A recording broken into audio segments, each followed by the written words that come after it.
Hello mga palangga. So ayan, napagod na yung sister-in-law ko kakahabol sa anak ko, sobrang kulit.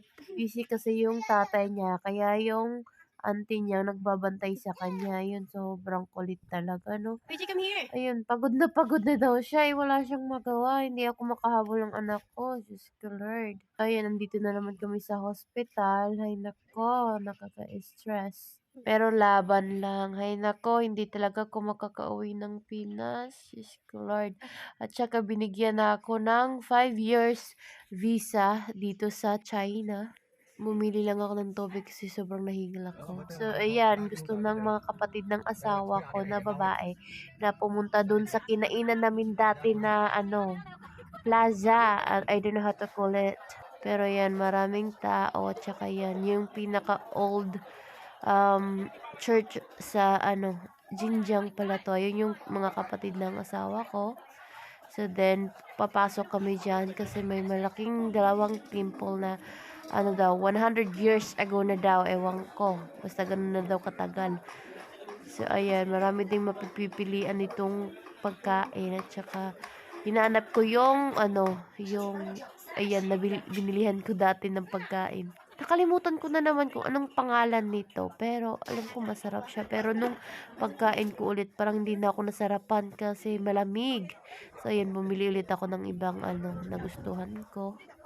Yan, merong mga ganyan-ganyan din, pero hindi ako mahilig sa mga ganyan, no? So, yung anak ko, sobrang likot. Pagod na yung mga auntie niya. Ayan, bumili lang ako ng mango shake or gulaman ba, hindi ko alam. So, pumasok na kami sa loob. Tsaka nung una, nagugulat talaga ako. Bakit yung asawa ko parang malambing siya sa mga babae, lalo na sa mga kaibigan ko. Pag may mga kaibigan akong pumunta sa bahay namin para bisitahin ako, tapos nakikipaghalubilo siya, nagugulat ako, parang ano to? Iba tuloy yung naiisip ko. Baka iniisip ko tuloy na baka gusto niya yung kaibigan ko, whatever. Kasi bakit nakikipaghalubilo din siya sa mga kaibigan ko, no? Kung saan kami, andun din siya.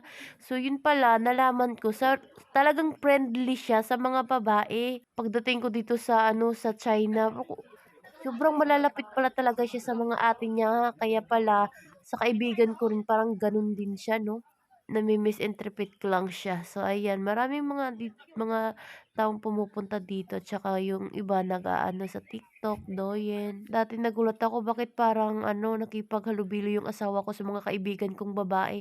Tsaka nabibirduhan ako. Kaya pala, kasi yung mga kapatid niya is puro babae. At tsaka, malapitin din siya sa mga kapatid niyang babae. So, siguro yung iniisip niya yung mga kaibigan ko, parang kaibigan niya na rin, no? Kasi ang dumi ng iniisip ko dati, akala ko gusto niya yung kaibigan ko kasi bakit nakikipaghalubilo siya doon or something, tinatanong niya pa, kailan pumunta sa bahay or gagala sa bahay. Kung ano to? Mahilig lang din pala siya makipagkaibigan sa kaibigan ko, pero pagkaaway ko, ay nako, kaaway niya rin. Pinagtatanggol niya talaga ako kahit kasalanan ko pa, talagang pinagtatanggol niya ako pag may nag-aaway sa akin. Kahit pa sa mga magulang niya or kaibigan niya, pinagtatanggol niya talaga ako. So, yun, kumuha lang kami ng picture dito. And after that, pumili ako ng milkshake na pinagsisihan ko kasi walang lasa. Parang ano lang, hindi ko alam, hindi ko maintindihan. Parang, ewan ko, walang gatas. Tsaka yan, bumili rin ako ng chicken. Sobrang busog na ako niyan, grabe.